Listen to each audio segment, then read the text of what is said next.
I'm going to give the Umnumzaan a refurb, so I figured I'd bring it out in natural light to show you what's up with it. Very well carried. And I really do like this look. But I'm also really interested to see how it comes out. So I'm going to show you the steps that are involved in bringing this back up to, I guess, factory specs, and then I'm going to bring it above and beyond. Customize it a bit. Probably anodize it. And so on and so on. I'll bring you guys along the little journey it takes. Just to show you that if you have a Chris Reeve knife or all titanium, it's probably not beyond repair if you want to, do something with it to refurbish it. Anyways, I don't know if you can see all this too. See all the scratches and stuff here. So done with stage one. So this pretty much resets the blade right back to Chris Reeve's finish. If you can see that, that's really close to what he's doing or shipping the knives out like. So all of the heavy scratches and whatnot are gone. Now big chips or dings, if you've dropped your Sabenza or you dropped your Umnumzaan or whatever, titanium is pretty soft. So any of those dings and stuff will still be in there. But surface scratches, no problem at all. You can see I protect the detent ball so it doesn't get blasted. Stage 3 is going to that satin finish. If you can see that. I haven't done this one yet, just so maybe you can see the difference between the two textures. And it's really apparent in real life here. So you can see that it's almost a little rough. This almost has like a sheen to it.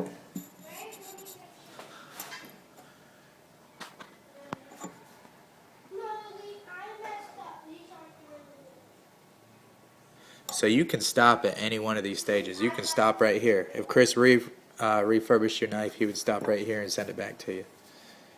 So you can go to this. And I purposely did the clip in that satin finish and didn't do this so you can see the contrast here.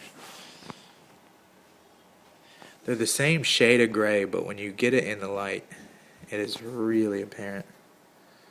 There you go. See how that's shiny? This is dull. Which this finish is going to help on my next step, which will be anodizing. So the shinier your metal is underneath, the brighter your anodizing colors will be.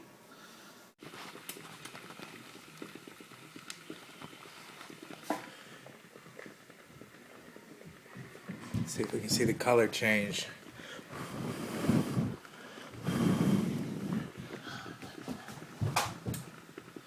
Let's turn the light on.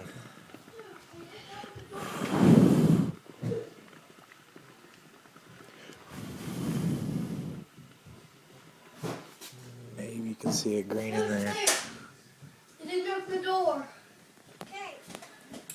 Wow. Sniper. Oh, dude. There's purple.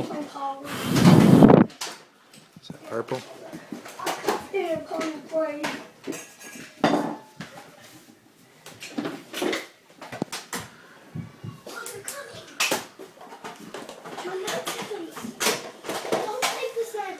Here comes green.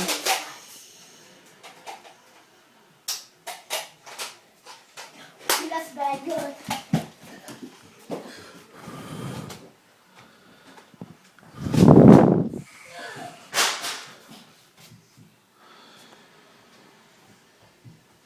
Pull that out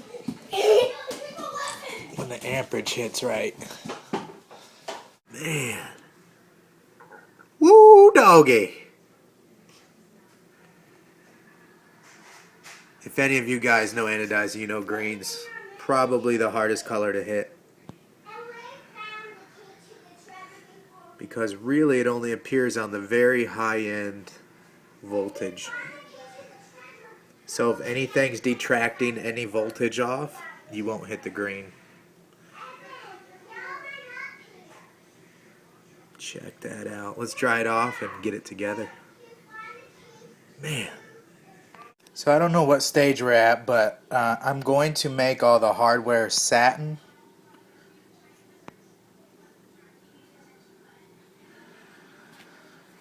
So you can see I've protected the blade from any of the media. And, whoa, that is some sticky tape. Protect the pivot area. This is not the pivot, is it? I'm thinking this is a Sabenza. It's because I have one back there that I just did the same thing with. But anyways, you can see the scratches and whatnot. And Yeah, you quit while you did. here's the big Umnumzaan pivot. What? And it's all taped up and ready to go. So, let you know how that goes. Beautiful. I love green.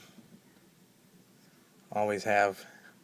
I realize not everybody's going to like this. For me, the technical aspect of it is pretty cool because the green only comes on the higher spectrum of the voltage. So to me, it's just cool. I mean, I like green anyways. Let me show you something real quick here. This was my first vehicle. I totally customized it too, but you can see what color I chose. This was like gray. I was getting it ready to sell it. But anyways, so you can see the like Mountain Dew green. So I've always been a big fan of this color. Yep. So anybody who doesn't know about me, my whole life has just been about custom vehicles and stuff. I mean, literally since I was like 5, 6 years old. So switching to knives was not a huge change for me. I know all about media and all the blasting cabinet stuff and air pressure and all the things that it takes to rework metal around grinders, grits of belts, and little stuff here and there. So anyways,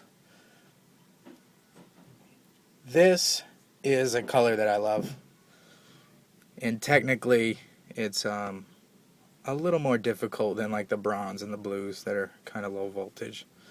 Of course, I think the blue shows up a little bit later on the higher voltage as well. But anyways, all that means is you cannot have anything detracting from your voltage when you're doing this. So you gotta have a pretty decent setup is all I'm trying to say. So here we go. Let's walk through the details. That's all the satin finish on the hardware and the thumb stud, if you can see that. Satin finish on everything, even inside here. So all the hardware has been redone. Lockup stayed the exact same. Action the exact same. And I think it's just a cool new look for it. I did touch it up too. I didn't get crazy and put it on the wicked edge. Still learning that system. There's a ton of new tools in the shop. This would not be possible if I did not have 2 separate blasting cabinets. And the prep work is really, I would say, maybe 70% of anodizing. And I really want to thank Modifieds. You guys are probably subscribed to him, but he put out a tips and tricks video that just had a couple of really great pointers. So I'm just going to give him a shout out. Go ahead and check him out. And I really do appreciate it, because green was a color I was having a lot of trouble with before. So here you go. Green. Green Num. What do you think? Breathe a little new life into it. And with my new equipment here, I'm totally able to play around. because I can take this right off and start all over again. So you guys seen the steps that it went through. I can stop at any one of those steps or refurbish it or go back and forth. So if you want work done like this, my email is the very best way to contact me. It's JohnsonKnives@gmail.com. It's light. Man, that light. Let's try this.